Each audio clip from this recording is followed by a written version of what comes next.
আমি একটা বাতের তেল বানিয়েছি, অসাধারণ তেল। তা যাদের বাত আছে, অস্টিওআর্থ্রাইটিস বাত, অবশ্যই এই তেলটা ব্যবহার করবেন বা বানাবেন।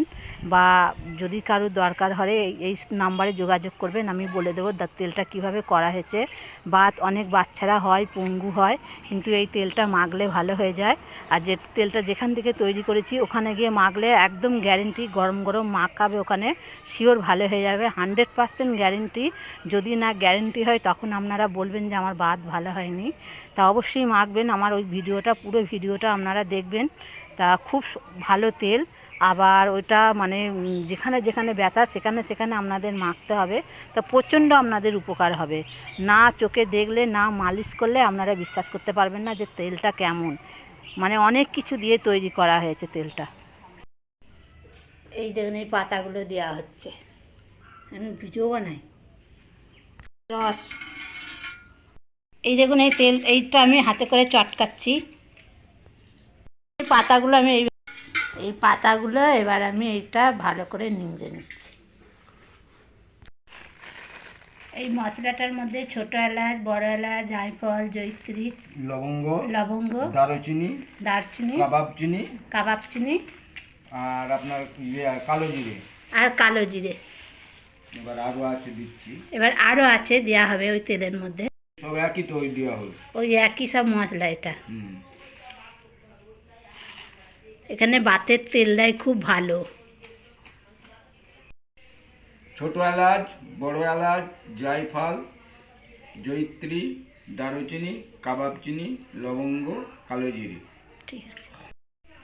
এবার সর্ষের তেলটা ওই তাল গাছের রসের মধ্যে ঢালছে। যাবে না, তেল আছে দেওয়া হচ্ছে। এইটা খাসি ছাগলের চর্বি, খাসির চর্বি ওটা। এটা খাসির চর্বি দেওয়া হচ্ছে তেলে। 100 গ্রাম খাসির চর্বি দিতে হবে। এটা একই মশলা, ওই জায়ফল, জয়িত্রী, মৈত্রী, ওই সবই। ওই মশলাগুলো আবার ওই তেলের মধ্যেও দিতে হবে।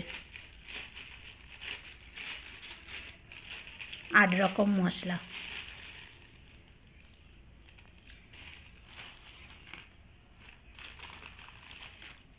এগুলো কত গ্রাম করে?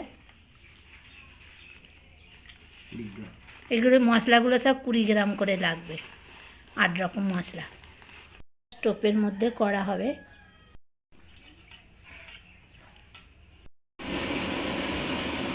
এই যে পেতলের তেলের হাঁড়ি এবার বসবে।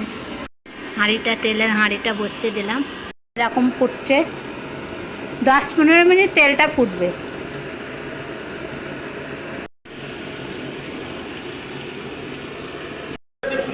পুজোর সময় দেখে মনে পুরো মাত্র।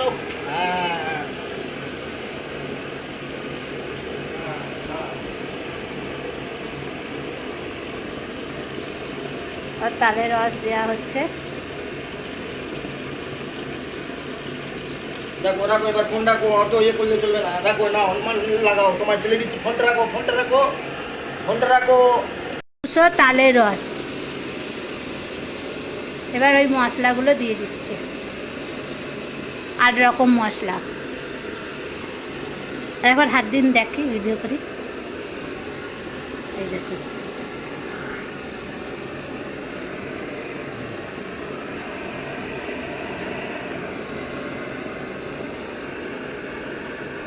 দেড় 200 গ্রাম তালের রস। তালের কোন গাছ, কোনখানে রসটা? বাগড়ার রসটা হয়েছে। এবার গ্যাস থেকে, ওই স্টোভ থেকে দুর্দান্ত বাতের তেল এটা। ওই তেলটা হাঁড়ি থেকে ঢালছি, ঠান্ডা হয়ে গেছে।